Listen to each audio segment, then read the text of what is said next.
So today, we're going to dive into the world of self-help books to find some of the absolute best ones for managing anxiety. We're here to turn a really complex search into a clear, super helpful guide. If you've ever just typed anxiety help into a search engine, you know that feeling, right? It's just completely overwhelming. There are so many options, and it's tough to know what's actually legit. So think of this as your personal, curated bookshelf tour, a great place to start. Okay, first things first, let's get on the same page about what we're actually talking about.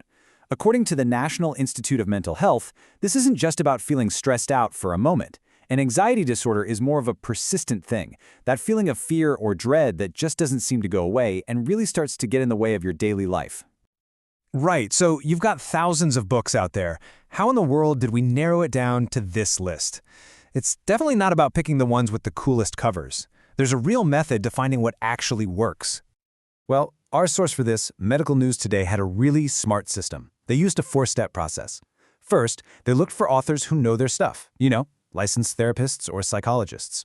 Second, they made sure the books use techniques that are backed by science, like cognitive behavioral therapy or CBT.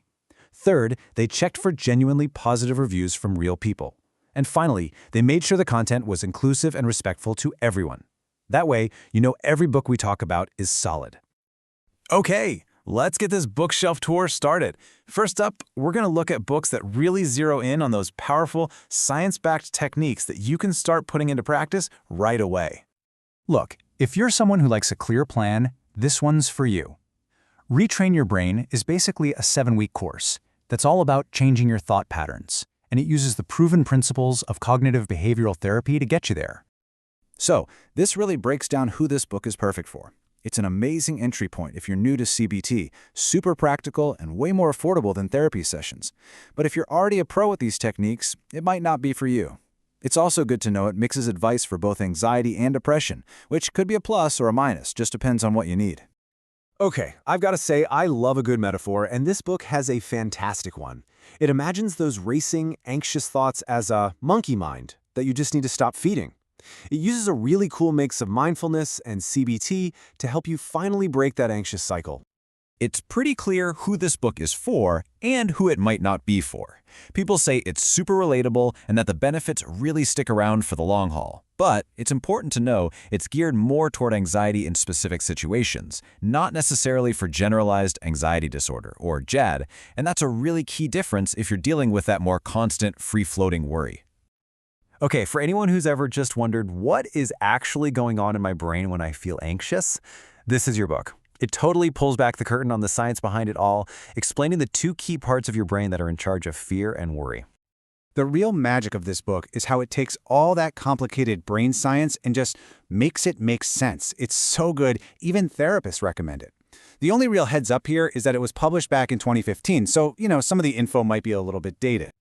All right, so we've looked at books with great techniques. But let's be real, anxiety isn't a one-size-fits-all thing, right? And neither are we. So this next batch of books is tailored for very specific people and situations. Being a teenager is a lot. And adding anxiety on top of that? Phew! This workbook gets it. It speaks directly to teens with these great interactive exercises that pull from a few proven methods, all designed to help them handle the unique stuff they're going through. What's so great about this is that it's all about empowerment. It gives teens actual tools, like self-assessments, so they can start to understand their own feelings and figure out what their personal triggers are. It's a fantastic starting point for self-discovery. And for any parents or caregivers out there, seeing a kid you love struggle with anxiety, it's just heartbreaking. You can feel so helpless. This guide gives you practical exercises and strategies you can use to help kids of all ages manage their fears. So this book comes from a total expert on childhood anxiety, and it is packed with information. But a couple heads ups. It is a pretty long read. We're talking 480 pages, and some people have mentioned that its language isn't always gender inclusive, so that's something to be aware of. Okay, and this next point is absolutely crucial. It's so important for mental health resources to actually speak to the real, lived experiences of different communities. And this quote is about a book that does exactly that. And speaking of that, let's talk about the Queer Mental Health Workbook. This thing is a phenomenal resource. It uses all sorts of different therapies to tackle the specific challenges that people in the LGBTQIA+ community often face, from anxiety and shame all the way to self-esteem.